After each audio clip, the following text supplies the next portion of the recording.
Je suis Wilson King, ton narrateur, ton coach de vie. Je parle doucement pour que chaque mot entre comme un baume dans les cœurs blessés. Ce soir, je te raconte une autre histoire. Une vraie. Une histoire qui peut-être ressemble à celle de ton cousin, ton voisin, ou même à la tienne. Une histoire de douleur, de choix et de regret éternel. Il voulait juste qu'on l'appelle Papa. L'histoire de Junior. Junior avait 24 ans. Il vivait dans une pièce unique à Bouaké, avec sa grand-mère malade et sa petite sœur de 11 ans. Leur mère, partie. Leur père, inconnu. C'était à lui de jouer le rôle de tout le monde. Frère, père, fils, espoir. Mais avec quoi? Il ne gagnait rien. Il n'avait d'aucun diplôme. Et la faim frappait tous les soirs. Le réseau est venu le chercher. Un ancien ami d'école lui a parlé. Lui a dit « Frérot, toi aussi tu souffres trop. Entre dans le mouvement. Tu veux de l'argent? Il est là. Le client est bête. C'est lui ou toi. » Au début, Junior a refusé. Il priait. Il espérait un miracle. Mais quand un jour sa petite sœur s'est évanouie à cause de la faim, il a craqué.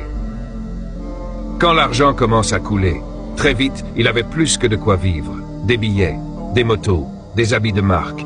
Il avait offert un lit médicalisé à sa grand-mère. Il payait les meilleurs soins. Il avait inscrit sa sœur dans une école bilingue. Il pleurait de joie. Il avait enfin la sensation d'être utile. Mais ce que Junior ignorait, c'est que chaque virement reçu portait un prix. Et qu'un jour, le diable viendrait réclamer son dû. Le sacrifice, sans le vouloir, Junior ne croyait pas aux choses mystiques. Mais il faisait confiance à son mentor dans le réseau. Un jour, ce mentor lui dit « Il faut faire un dernier rituel pour sécuriser ton futur. Pas de sang. Juste une offrande de l'âme. » On lui remit une bague.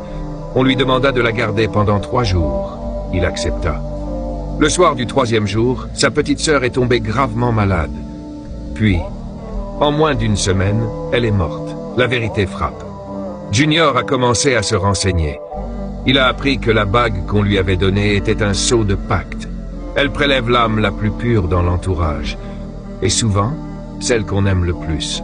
Sa sœur, sa seule lumière, sa seule raison. Conseil de coach de vie à toi qui écoutes cette histoire. Peut-être que toi aussi tu souffres. Tu veux sortir ta famille de la misère.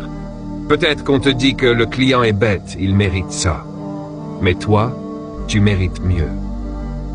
Tu mérites de réussir sans sacrifier ceux que tu aimes.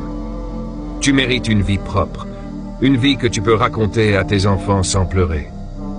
Tu n'as pas besoin de tuer pour exister. Tu as juste besoin de croire que ta valeur ne dépend pas de ton argent. Question pour toi. As-tu déjà connu quelqu'un qui a payé trop cher pour avoir vite?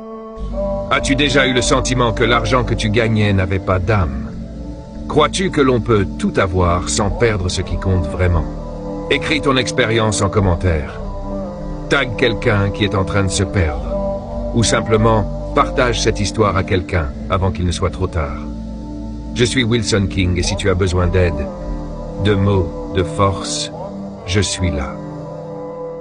Car ce n'est pas dans la richesse qu'on trouve la paix, mais dans la vérité, dans l'amour, dans la lumière qu'on refuse d'éteindre, même quand tout est sombre.